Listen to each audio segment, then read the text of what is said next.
Burada gözlə, bura nəzarət edir. Nəysə olsa xəbər versin, yaxşı.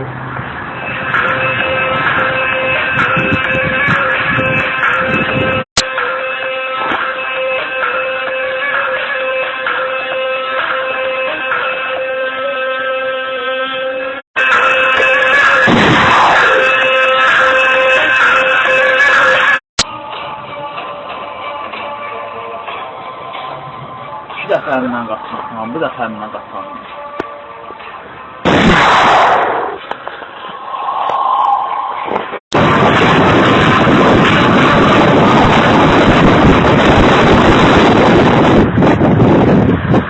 Artıq Ersoy deyilən biri yox.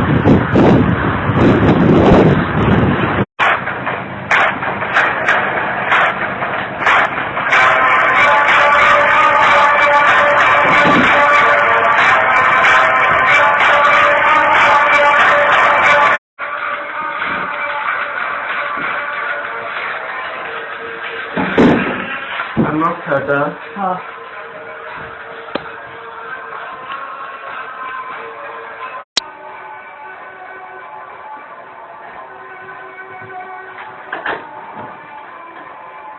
Əmrah, sənin pis xəbərlərin var. Ne oldu? Əmrah, bugün hava limanına getmişdim. Ersoy'un qardaşı Məhəmmədi gördüm. 100% qisas üçün gəldi. 100%? Bəli. Gəlsin, gəlsin. Elə adamlar nəinki Bakıda, dünyada yerləri yoxdur. Gələcəyi varsa, görəcəyi. Onu nəzarətdən bıraxmayın, yaxşı-yaxşı görün. Yaxşı.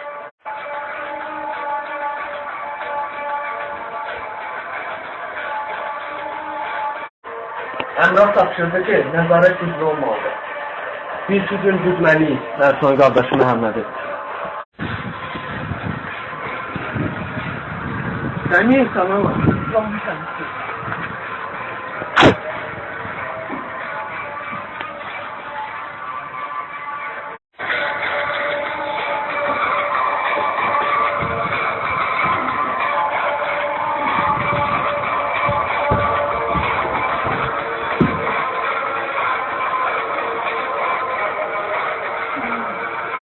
Muhammed, Murad'ın işini bitirdi. Eğer istersense Allah'ın da işini bitirdi. O iş batardım. Amma Əmraha isin eləmə.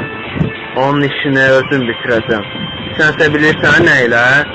Get qardaşımın yerini satanı öldür. Ben bilirim şimdi. Yaxşı. Onu öldürəndən sonra görüşərik. Yaxşı.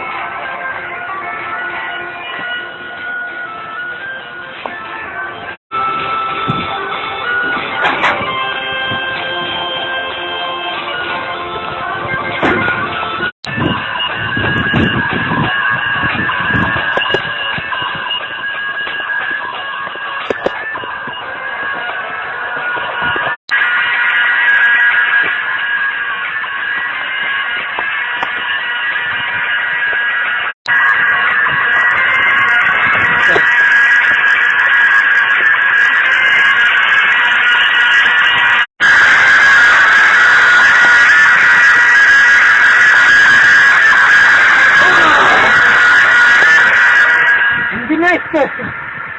Son yerini dedim de. Yəqin tutabilməz, Ersoy'a. Ersoy çoktan ölmemişten qabaq dedi ki, cehennemde hem gözəllərin olur. Nə yaxşı ki bu oyunu alırsın cəhənnəmə çəkəyinə. Xahiş edirəm, məni öldürmə. Ömrüm boş istəşliyənəm. Artık geldi. Ersoy sen cehennemde özler. Yox!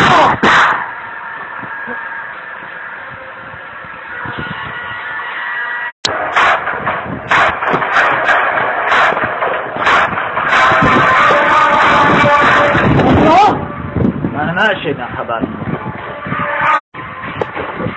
Öldür de öldür. Niye öldürmüşsən? Mənim əziz qardaşımın dostunu öldürdün. Necə satqınlıq eləyə bilərsən sən bizə? Bağışla məni. Aha mən məsələn qafqazlıdır. Demədim ki vaxtından sözünüm. Bax, ona görə də onun yanına keçdim.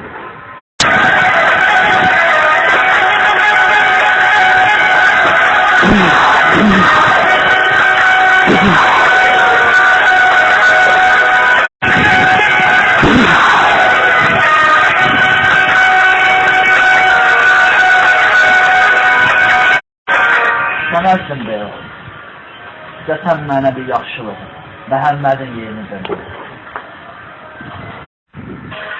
O məni sən yaxşılarla görüşdüyünə gözlər. Bəlkə bunu deyil. Görmürəm.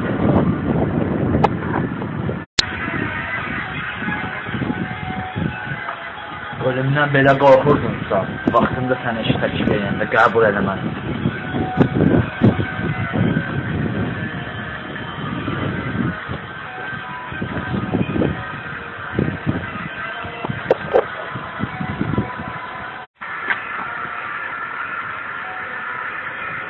Anar dediği kimi, bəlkə də get.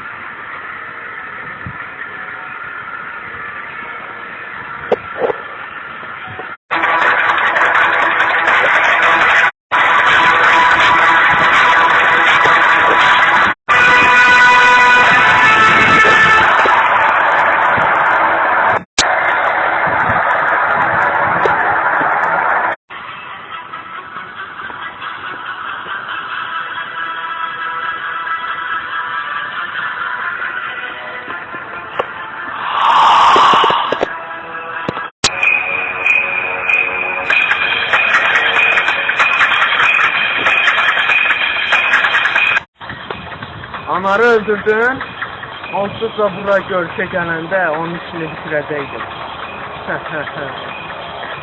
Çox ağılsız oğlan idi. Allah bir anara nə eləmişsin? Necə qorxmusansa öz qardaşını Muradı öldürür. Sənin adamların bundan artıq nə ola bilər ki? Ağılsız adamları yığmışsan ətrafına, sonra da mənəm deyirsən.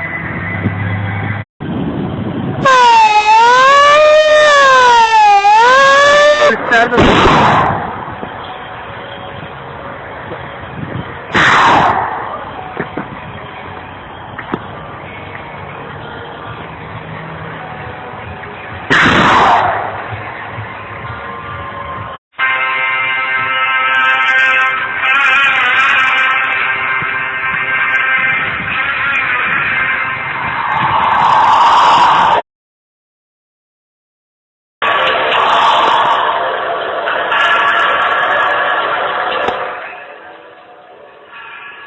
Artıq mafya dövrü bitdi.